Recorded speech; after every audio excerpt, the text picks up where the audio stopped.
ಒಂದು ಟೀಚರ್ ಕೆಲಸ ತುಂಬ ಕಷ್ಟ.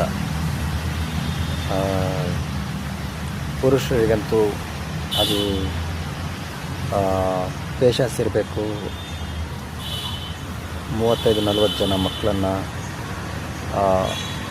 40 ನಿಮಿಷ ಸೈಲೆಂಟಾಗಿ ಕೂರಿಸಿ ಪಾಠ ಮಾಡೋದು ತುಂಬಾ ಕಷ್ಟ. ಸ್ವಲ್ಪ ಒಂದಷ್ಟು ರೂಲ್ಸ್ಗಳು ಹೇಳಬೇಕು. ಲೈಕ್ ಮಾತಾಡಿದ್ರೆ ಬರೀ ಅಕ್ಕಪಕ್ಕದವ್ರು ಮಾತ್ರ ಮಾತಾಡಿ, ಇಡೀ ಕ್ಲಾಸಿಗೆ ಇಷ್ಟ ಇರೋ ಥರ ಮಾತಾಡಬಾರ್ದು. ಮತ್ತು ಏನೇ ಕ್ವಶನ್ ಕೇಳೋದಿದ್ರು ಒಬ್ಬೊಬ್ಬರಾಗಿ ಕೇಳಬೇಕು. ಆಮೇಲೆ ಡೌಟ್ ಕೇಳಿದಾಗ